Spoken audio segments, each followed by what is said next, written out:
They said, love makes you soft. They were wrong. Love made Alara precise. She met Rowan the winter her father died, when the house felt too large, the silence too loud. Rowan had a voice like honesty and eyes that promised safety. He listened. He remembered details. He held her grief like it mattered. That was how he entered her life, gently, perfectly, like someone who belonged there. They married fast, too fast, her friends whispered. But Alara believed in urgency. Tomorrow was never guaranteed. For 2 years, she lived inside the illusion of happiness, shared coffee, mugs, quiet laughs, kisses on the forehead before sleep. Then, one evening, a stranger knocked on her door with a folder and a trembling hand. Inside were documents, photos, bank trails. Rowan hadn't loved her by accident. He had targeted her. Her father's company had collapsed under mysterious circumstances. Shares transferred, accounts emptied, and the final signature that sealed it all, Rowan's, signed months before he ever met Alara. Her father hadn't died of a heart attack. He had died of betrayal. Alara didn't scream. She didn't confront Rowan. She didn't cry in the bathroom like the version of herself that still believed in fairness. She did something colder. She smiled. That night, she curled into Rowan's chest and listened to his heartbeat. She memorized its rhythm. She kissed him slower than usual and whispered, "I love you." And for the first time, she meant something else. Revenge, Alara learned, is not loud. It is patient. She became the perfect wife. Supportive, soft-spoken, trusting. She encouraged Rowan's ambitions, suggested investments, offered ideas, let him believe every smart move was his own.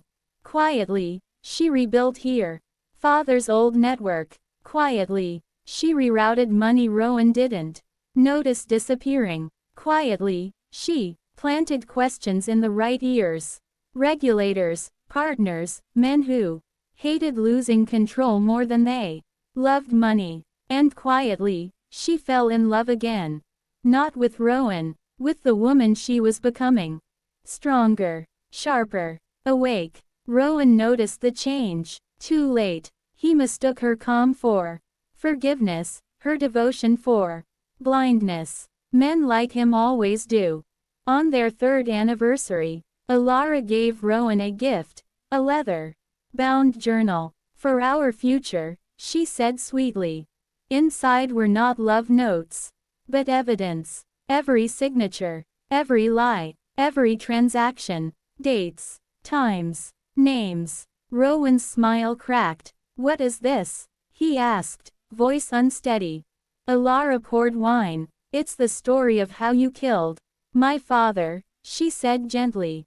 "And how you thought loving me would erase that. You can't prove anything," he snapped. She smiled. "I already have." The doorbell rang. Alara stood, smoothed her dress, and leaned down to kiss Rowan's cheek. Soft, intimate, devastating. "I did love you," she whispered.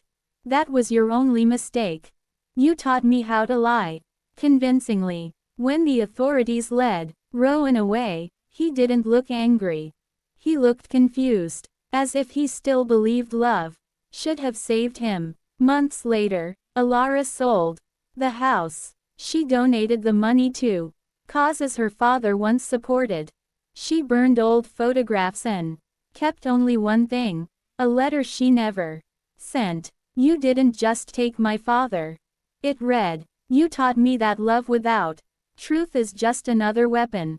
People asked if she felt empty after revenge. Alara would smile and say, "No."